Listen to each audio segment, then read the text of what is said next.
Stargirl Season 2. This is my full spoiler review.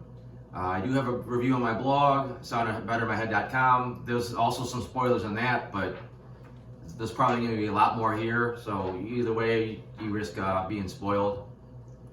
I actually ended up giving the season a 3 out of 5. I think it was a slightly on the generous side, but a couple of issues going into this season is, number one, like a lot of shows have been dealing with, there's still COVID restrictions, so they had to work with basically having less people on set at any given time. And the other big issue was that the show went from being produced by the DC Universe streaming service, which had some big bucks involved, to going to the CW network, which doesn't have as big of a budget. We've seen them do some really good work with the Superman and Lois series on a CW budget, but also you could see the other end of the spectrum with some of the older shows like The Flash, where the special effects really don't measure up. I think they did a really good job, and for the most part, on both of those. What they ended up doing was saying that this was a summer school season, so that way you could have your characters in high school, and instead of wondering why there's only like a fraction of the students there, we now know it's summer school, so there's supposed to be less students. So that was one decent little workaround. And then, unfortunately for the budget, a lot of what they did was just not show stuff. Instead of having a crappy looking scene of this or that, they just didn't do it. Season 1, you had a lot of shots of Courtney flying around in the cosmic staff. You know, you definitely had shots of Stripe in action. Here, I think there was maybe 2 shots that I could think of with her on the staff, and one was like a distant shot. The other one was like a real extreme close-up where you're kind of almost flying with the staff. You don't even get to see Stripe in action to the season finale, which I'll probably get to that later in my notes, but that seemed like that's where most of the money went for the big effects. Another example is Season 1, they did Solomon Grundy, and I thought he looked very good. I thought the CGI looked solid. This time around, granted, the first time you see him, it's in broad daylight, so you can't cheat with the shadows. You're going to see every detail, and it was definitely weak. You know, it was maybe a tad better than the normal CWs. You know, you would have saw a character like that on like The Flash, but it was a pretty major step down from what we saw in Season 1. As far as the plot itself for this season, it was a couple odd twists to it, but ultimately I think it worked pretty well. Initially it looked like we were gonna, well, go backtrack a little bit. Season 1 ended with 2 teases. One was that Starman, or someone that looked like him, was alive and well, and the other was that they were gonna introduce Eclipso this season. The Starman stuff kind of got buried to the background. In fact, it was barely brought up. He'd show up, he'd pop up later on, and didn't really do anything to the finale. And there was a lot of that this season. I'll get to that too a little bit. But the Eclipso stuff really kind of got pushed to the back. It looked like the story's going to be more along the lines of Cindy, with Eclipso's help, creating her own, you know, supervillain team to take on the JSA, and it looked okay. It was like basically the kids of, you know, the Injustice Society from the first season going up against the Justice Society now, which are all, you know, teenagers, which it was fine. I mean, that was a decent concept.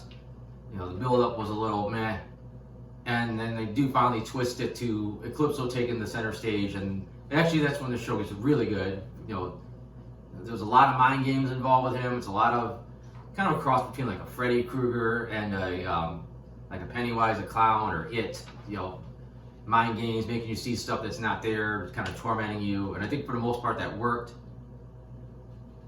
But the biggest issue is there was a lot of stuff introduced, and it just really didn't go anywhere. And they tried to kind of throw it all in at the end, and it worked as a payoff because, you know, everything just kind of came together, and it's like, holy crap, there's so much stuff happening right now in the finale.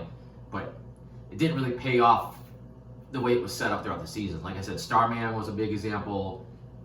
even the new Injustice Society, all their recruiting. It looked like they were trying to convince Mike to join at one point, but they said they just, once they got beat, one of them, Fiddler Jr., or whatever you want to call him, he died. Half the team just left town.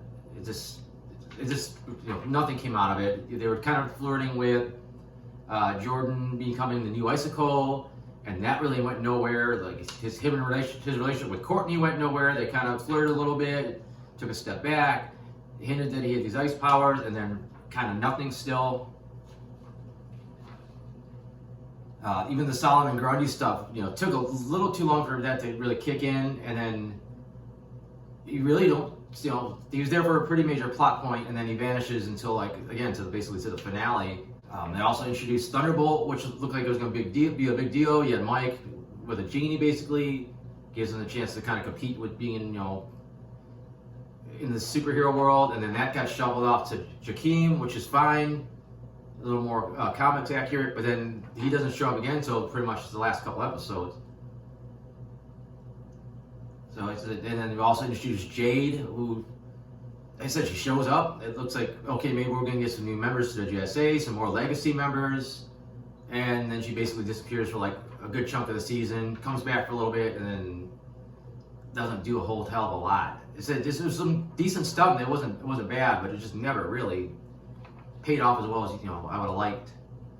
And that's in general, just for all the character arcs. Like nobody really had a lot of great arcs. Like Courtney's was decent about her finding that she had some darkness within her, and she had to learn to, live with it or whatever. Not have to let it drag her down.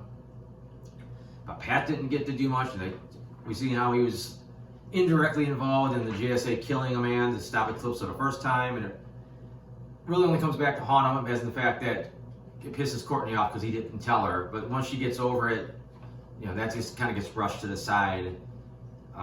Barb doesn't get much to do. I do like that you see that she, she's smart. She kind of realizes when something's fishy, and she looks into it and does a little investigating, and she lets the family know what's going on. So I like that about her character. But outside of her having a little bit of a relationship with Shade, which is season 1, she was her and Icicle, where he had a crush on her basically, and here it's more like a brotherly, sisterly thing. But I guess that's her thing every season, that a bad guy kind of is drawn to her. And then Rick's story went nowhere. Like, he started off how he's kind of not a loser, but people saw him as a loser, and he saved the world, and no one recognized that he was a hero, and that kind of went nowhere. And then he's bonded with Grundy, but again, we really didn't get to see much out of it. Beth's story was okay, but a lot of it is the real cliche, like the parents are trying to get a divorce, and she's overdoing it, trying to get them back together, and trying to arrange these dates for him and all this stuff, and it's not going to work, and she should know better than to think it's going to work. And she just comes off as a little, really, really naive and desperate. And her character, she shows some fortitude, but she's still, she's useless in a fight. Her goggles barely work as it is, which is her one power, and there's not much she could do in a battle. So it's like, I wish she would have did something, maybe got a chance to train a little bit under the other Dr. Midnight. Just be able to, contribute a little bit more when, the shit hits the fan. Yolanda's stuff was pretty good, but that guilt trip she was putting on herself gets to the point, is it all just her guilt trip, or is it just mostly Eclipse messing with her? And I thought that took a little bit away from hers, and then she just kind of got over it because she was mad at Cindy, and was like, okay, I'm back on the team. I forgive myself for murdering someone. And then Cindy's story, again, was a little all over the place. They want you to be sympathetic for her, but she's basically ready to kill her fellow students that just happen to be superheroes. And then by the end of the thing, she gets this quick face turn, and then suddenly wants to join the JSA. I mean, it wasn't bad. You kind of see where she was screwed up as a kid and why it made her evil, but I don't know. It was kind of all over the place a little bit. Was also pleasantly surprised with Shade. He ended up being a complex villain / anti-hero. But the actor was, great in the role. I liked the way he was interacting with everybody. I'm glad it looks like he's sticking around. We get the tease for next season. Now it looks like the Crocs are moving to next door, which they had some interesting dynamics with the family, Sportsmaster Tigress and Artemis, and then they got shuffled off the show like within the first couple episodes. So it'd be nice to take that to the next season and see where they go with it. We're starting to see the new villains introduced, so we'll see where that goes. I don't know enough about those characters to care one way or another about them being brought in, but at least he looked pretty cool. Off the top of my head, I don't remember what the character's called. I think it's like Dr. Bones or Mr. Bones or something like that. And I think for the most part, that's it. I mean, that's the gist of what I gotta say about the show. I'm gonna do my little reading of the notes here, see what jumps out at me that's also worth mentioning. Oh, actually, this should have came up. They showed a picture of Eclipso in full costume before the show came out, and it looked bad. It looked really bad. But on the show, on film, especially in the dark, the makeup looks a lot better. But he's actually pretty effective when he's in the form of this little kid. Like he's just really, really cute, creepy. And 9 times out of 10, it works, and he does a pretty good job. I've seen a little out of character for Courtney in the first episode to be so jealous of Jade, just because she's like the daughter of an actual hero. Just like I said, it seemed like it was a little off for her, but at least they kind of squashed it, pretty quickly. We did finally get to see him in the end, but they kept teasing all these cool upgrades for the Stripe armor. And it's like he spent, like I said, it's the whole time the thing was just sitting in the garage, and then it got broken, and it was getting fixed. It took like 13 episodes to fix the stupid thing. It was nice that we got to see some flashbacks, get a better look at what the JSA used to be like. I've seen a lot more of Wildcat and the first Hour Man, and Stripe and Stripe C and Starman, and then also later on the Jay Garrick version of the Flash. So I just kind of said we could only really got to see glimpses of him in the first season for flashbacks, so it was nice to kind of see when they were still a team. Like I said, it was a nice little thing that the Crocs broke out of jail just to be there for their daughter, and then they went back in. But it just seemed a little weird that like Artemis flipped out, beat the shit out of somebody, and she was that great of a player. It seemed like the coaches could have like did something like, hey, work on your anger management or something, because you're like an incredible athlete. But they were like, no, you're off the team. It's weird how the whole Icicle family has powers. Like the grandparents have them, the dad had it, the kid had it. Apparently, I'm assuming the mom didn't have them, but I don't know if they're supposed to be mutants or it's gonna be some kind of weird, like Nordic curse power. I don't know where they're going with it. I don't know how his powers are in the books, but it seemed kind of odd. Got a weird thing where Yolanda gets a job as a waitress, which is fine, but it's like it really didn't seem like it went anywhere. Like it didn't really have any major plot significance that she became a waitress. I mean, there was some stuff that happened that was kind of shitty, but it could have happened like in a lot of different ways. It didn't even really give them like a new place to hang out. Like they maybe went to eat like once or twice while she was waitressing.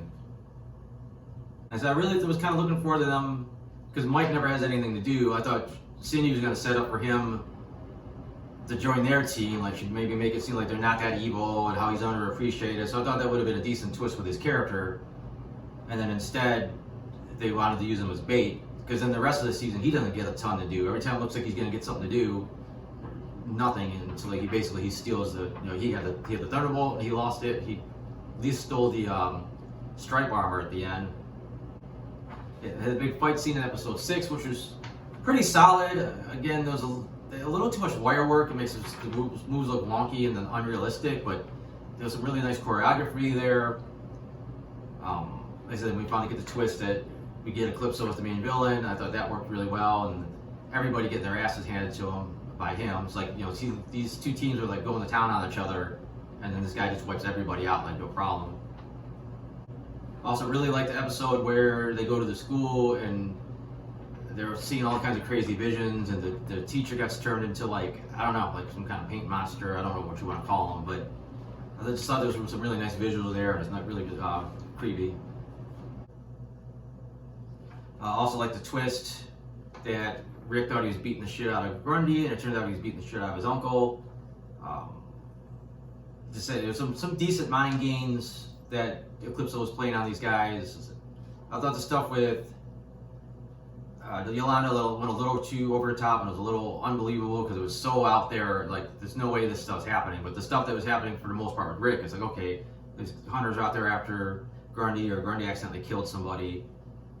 And I think that worked a little bit better because the audience was like, oh wait, this is really happening. Where the Yolanda stuff, you're like, okay, that's not going down for real. There's some mediocre CGI when you started seeing like the gingerbread house, or later on the giant burger that Thunderbolt created. I mean, it was a nice concept, but I thought the execution was a little bit lacking. I thought the finale, like I said, it was the only other real major action sequence, and it was pretty well done. There was a lot going on. I thought CG was hit or miss. Like, sometimes it looked pretty cool, and then sometimes it was real wonky. Like, and you see this in some of the other CW shows where it just doesn't move like a natural person should. But I said there was so much going on. You got Stripe in there, and Grundy, and everybody using their powers, and Calypso's jumping all over the place, and there was Thunderbolts there. I didn't really feel Courtney was as big of a threat as they wanted her to be after she was possessed. I wish she would have maybe took out like almost everybody again. They all try to stop her. She takes everybody down by herself. Maybe even seems more powerful than Eclipso did. And then instead, just she takes out Yolanda and Cindy, and then Starman, or whoever looks like Starman, shows up and talks her down. And even that, they never even explained who he was. Like, they were like, oh, well, we'll tell you later what happened. And then it gets, it's gonna get shuffled off the next season. But I think that's really about it. Like, I don't want to go too crazy on the show. I thought it was enjoyable overall. I just thought there was missed opportunities because they introduced a lot of stuff that ultimately really went nowhere, and then just kind of like they all threw it together in the end just to make it all kind of connect again. But I said I got the alternate version of this on my blog. Probably some details that I didn't talk about here that I have on there. There's probably stuff I forgot about in both versions, but I got some other reviews on my blog. I got my comic strips. It's soundedbetterInMyHead.com, so check that out if you want. And thanks for watching.